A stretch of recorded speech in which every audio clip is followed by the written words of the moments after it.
आजच डाउनलोड करा आणि तुमच्या आवडत्या मालिकांचा आनंद लुटा। नाही नाही नाही मला बोलू दे, पण आज त्याने मला मारलं, गाडीच्या बाहेर फेकून दिलं आणि ह्या ज्या वेदना झाल्या ना, तेव्हा माझ्या लक्षात आलं की ह्या वेदना काहीच नाहीये। मी एक शिक्षक आहे, सगळ्या मुलांना आदर्श रस्त्यावरून कसं चालायचं हे शिकवणारा एक शिक्षक, आणि माझ्या डोळ्यासमोर कोणीतरी फ्रॉड करतंय, कोणीतरी घोटाळा करतंय, कोणीतरी कोणाला तरी फसवतंय, हे सगळं बघताना मी गप्प कसं बसू? ते सगळं बघताना ज्या वेदना होतात ना, त्या या वेदनांपेक्षा कैक पटीनं जास्त आहे। आज तू माझ्या पाठीशी उभी राहिलीस, मला बळ दिलंस, तूच नाही तुम्ही सगळ्यांनी मला बळ दिलं। एकीचं बळ काय असतं हे लक्षात आलं माझ्या। आता माझी हिंमत वाढली तुमच्यामुळे, मी लढणार आहे। आता त्या घोटाळा करणाऱ्या एकालाही मी सोडणार नाही। सर तुमचं सगळं बरोबर आहे, पण ती लय पोचलेली माणसं आहे तो। हा सर, 100% त्यांना पॉलिटिकल सपोर्ट असणार म्हणजे असणारच। असू दे, कोणाचं काही असू दे, मी लढणार। तुम्ही आमचं मास्तर आहात, पण मला तुम्ही माझ्या लहान भावासारखे आहात म्हणून सांगते, त्या माणसांचं काही खरं नाही हो। आज तरी तुम्हाला एवढं मारलंय, उद्या पुढे जाऊन किती मारतील, काय करतील, कुणी सांगावं? अरे मग शांत बसून राहायचं का असं? उद्या दुसरीकडे काहीतरी मोठं घडेल तेव्हा आपल्याला जाग येणार आहे का? मग तेव्हा आपण म्हणणार का तिकडे काहीतरी चुकीचं घडलं?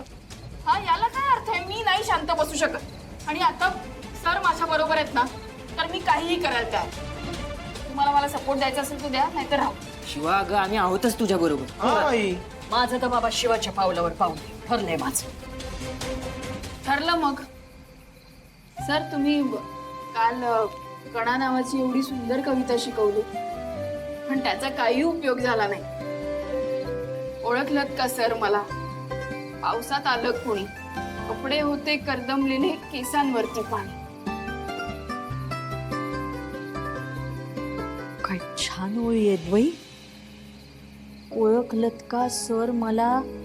पावसात आलं कोणी, कपडे होते करदमलेले, डोळ्यामध्ये पाणी।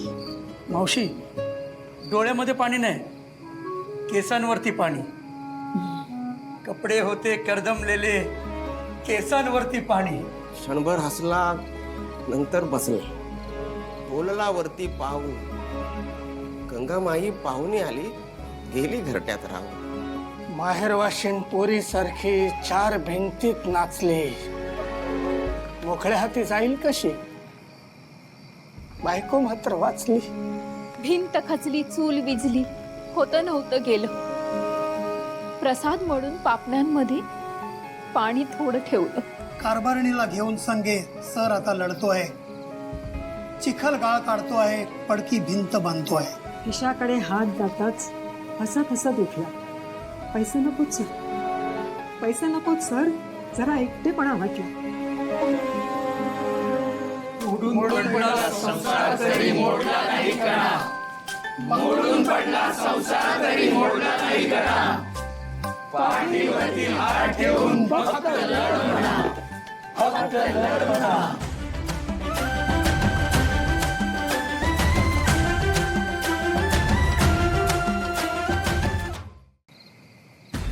ए छोट्या, काम झालं का नीट?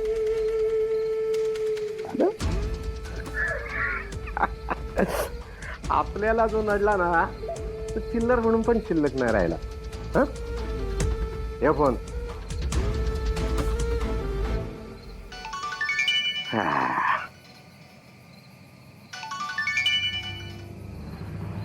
हॅलो, कोण बोलतंय? कोण बोलतोय ते महत्वाचं नाहीये, पण तू चुकीच्या लोकांशी पंगा घेऊन खूप मोठी चूक केलीस। ए पोपटा, कोण बोलतंय? नाव काय तुझं? आता मी कोण बोलतोय, माझं नाव काय, हे जाणून घेऊन तू काय करणार आहेस? मी काय सांगतोय ना तेवढं लक्षात ठेव। हे बघ, तू ज्या लोकांशी पंगा घेतलायस ना, ती साधी माणसं नाहीयेत, कळलं? त्या पोरीने तुझ्यासारखे आधी भरपूर सरळ केलेत। ए, त्या पोरीचं नको सांगू हा मला। ती तुमच्यापेक्षा जास्त लय लोकांना मी सरळ केले. तुझं नाव सांग. त्या पोरीच्या पाठोपाठ तुझाही नंबर लावतो. घ्या, ज्याचं करावं भलं तो म्हणतो माझंच खरं. काय रे, खऱ्याची दुनियाच राहिली नाहीये का? अरे माणसा, मी तुला मदत करतोय. हा, मी तुला सावध करायला हा फोन केलाय. कळतंय का तुला? हे बघ, ज्या पोरीला तू नडतोयस ना, ती कोणाची सून आहे माहितीये तुला? माहितीये? रामभाऊ देसाईंची सून आहे ती. नाव ऐकलंयस का? रामभाऊ देसाई. रामभाऊ देसाई? त्याची सून म्हणजे त्या आशुतोष देसाईची बायको आहे. सगळी माहिती आहे की तुझ्याकडे? माय बघ, नीट लक्षात ठेव, त्या पोरीच्या मागे ना तिचा सासरा रामभाऊ देसाई भक्कम उभा आहे. ए, ते तू नको सांगू मला. काय असे 56 पुढारी माझ्या आजूबाजूला फिरत असतात. त्या पोरीचं काय करायचं ना ते बघेन. देसाईची युक्तीनच मला चांगली माहिती. अरे वा, मला वाटलं नव्हतं त्याच्यापेक्षा जास्त हुशार निघालास तू. बरं, एक लक्षात ठेव, तुझा आणि माझा दुश्मन एकच. 24 तासात कधीही काहीही वाटलं, कुठलीही मदत लागली तर मला लगेच फोन करायचा. आजचा मुद्द्यावर आला. लई गट्स आहेत रे तुझ्यात. भेट मला एकदा भेट.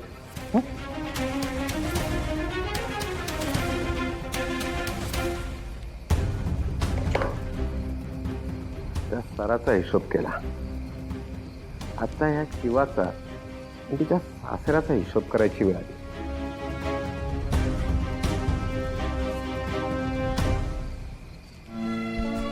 चला अभ्यासाला सुरुवात करूया. सर, तुम्हाला खरंच बरं वाटतं ना? आपण डॉक्टरकडे जाऊ. हे बघा सर, काही अंगावर काढू नका. काही अंगावर काढत नाहीये मी. मला काही झालेलं नाही. आता एवढे सगळे माझ्या बरोबर ते झालंय बँडेज. मला काही होत नाही. बरोबर. पण शिवा, मला तर काही कळेनासच झालंय. म्हणजे हे सगळं कसं करायचं आपण? कठीणच वाटतंय मला. त्या लोकांकडे पैसा आहे, गुंड आहे ते लोक काही करू शकतात आणि त्यांना कोणीही पकडू शकणार नाही. त्यांच्याकडे गुंड असू दे, पैसा असू दे, पॉवर असू दे, आपण सगळेजण एकमेकांच्या बरोबर आहोत. आपल्यामुळे एकीची ताकद आहे. कुठली सर? बुद्धी. हो ना? या जगातलं सगळ्यात मोठं शस्त्र कुठलं माहितीये? माणसाचं डोकं, मेंदू, बुद्धी. त्या बुद्धीच्या जीवावर कुठलीही लढाई आपण जिंकू शकतो. बरोबर बोलताय तुम्ही सर.